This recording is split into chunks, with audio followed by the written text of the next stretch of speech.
Hi.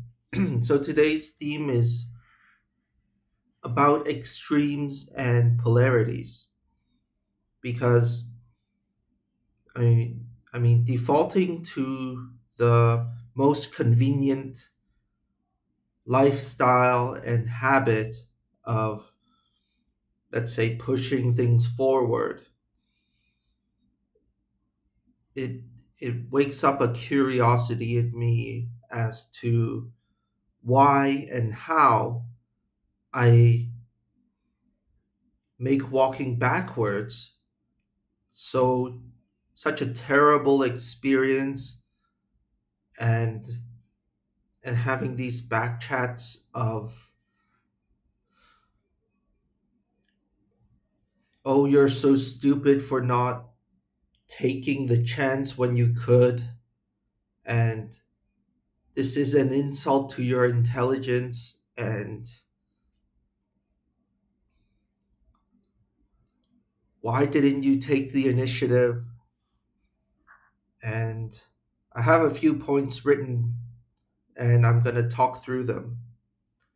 So the next point is how desires tend to push one forward, and it's it's like a contrived movement forward, because while you're moving forward within and as desire, it's like the fear of loss, the fear of not having it, the fear of loss is what is driving the experience and forms the foundation upon which the structure of desire is made. Because without you believing that you will really lose a part of your a part of yourself or yourself, that is the key to making this cycle of desire over and over, repeating and repeating again. It makes it work, and it only becomes effective once you have that baseline belief about yourself. And the next point is very interesting. Realization is walked backwards. So I think it speaks for itself. And the next point is uh, the use of making stuff something, in terms of valuing it or making it important, or frequenting it, frequenting the habit or the pattern. And yeah, sure, we gain by making it something. We gain by making the reflections of our intelligence as these bachelor's degrees and master's degrees. We make them into something. But like it's said in the great book of Tao Te Ching, we only have the use of it when we make it nothing. And that in that is the consideration that holding knowledge as a memory where you have to remember it has never stood the test of time. It's not durable. It's not self-honest.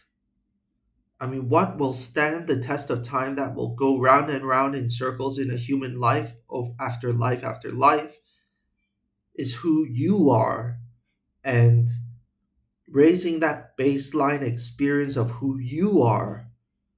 That is real change. Taking yourself from the lowest of yourself, the most absolute filth, filthy, dirty garbage of yourself, and elevating the cleanliness of it, the considerations within it, to reflect that of a proper consideration of life in all forms, that is what should be the goal. That is what should be the process. And my last point is the utility of emptiness, because it's like advertising and all the systems we have here on earth, the education, political, government, business, corporate, whatever. Um, they all demonstrate by living example the utility of making it something, making something important, making something valued. And it's sort of all the subliminal messages that I receive from all of these systems, in my experience, in my opinion,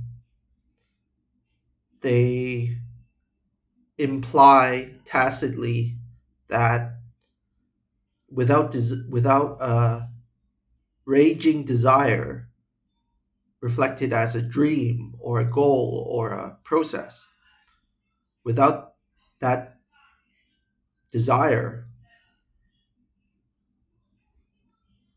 you are aimless, and you won't put your life in order, and you won't maintain your life to be optimal and practical, and you won't be sparing, and you won't be frugal.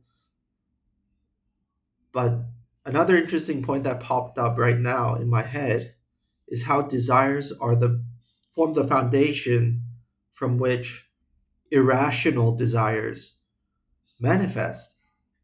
And I've seen and read it and heard it and watched it an umpteenth times that when a person is given everything that they can possibly desire, i.e., those people that are in the 1% that don't work for money, that have money work for them, and that earn such a substantial amount that the actual amount becomes meaningless to them, and they are given everything of what we can innovate and give and offer as the physical resources of this planet, Earth. Look at 10 of them, you look at 10 of those rich people, and 9 to 10 of them will be stuck in addictions to drugs or addiction to alcohol or addiction to women. The basic pattern of addiction is emphasized with the sheer abundance of money offered to them, which makes me question, is desire actually a good thing? If what drives the desire, and it's so simple to notice that whatever you desire, f- uh, establish its opposite, what you do not desire, and in there you will see your fears. And so, laying it all out for you, desire is maybe not as trustworthy as all the systems in the world are uh, pushing hard to make us believe that desire is such a wonderful thing. But speaking of wonderful things, the usefulness of emptiness as a form of, in as reflected in not desiring an outcome, not desiring a specific outcome, and that ability to let things flow in their natural place, no matter what. And And that emptiness as a form of not crudely defining what is absolutely good and what is absolutely bad, and not placing what is here on that spectrum of polarity between good and bad, good and evil, and taking an emptiness as a taking of this here moment in breath, this single moment, as the most priceless object that you can ever fathom, and taking this here moment as the standard by which all other moments follow. And emptiness is like emptiness is like working with what is here as it is in situ. And I've been reassessing my uh, habitual defining of things and people and events as good or bad or neutral, the, these three categories, and really in the way that I live and consider, try and not even try. I decided that even if I have this ideal world or this ideal relationship, social or romantic, holding that picture, that image with a sense of importance sprayed onto it is not assisting or supporting me to get stuck in the only moment that I really have power to direct and interact, which is this here moment. And no matter how trivial or small that I initially glimpsed about my life here, such as this moment, um, I would like to consider that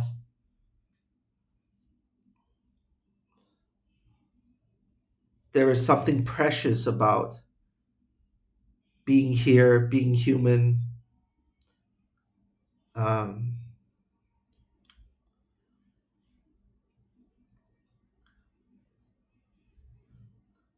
that there is a purpose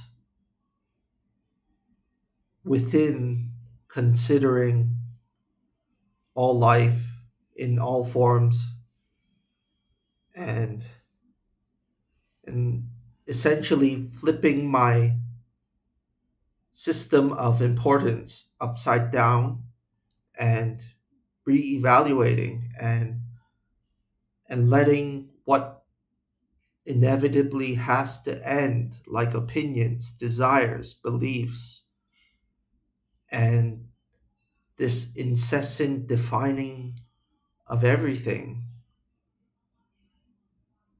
and bring back a new balance instead of the old definition of balance, which has been promulgating and establishing inequality in practice as this world. This is getting a little bit long. I'll stop it here. Thanks for listening. Bye.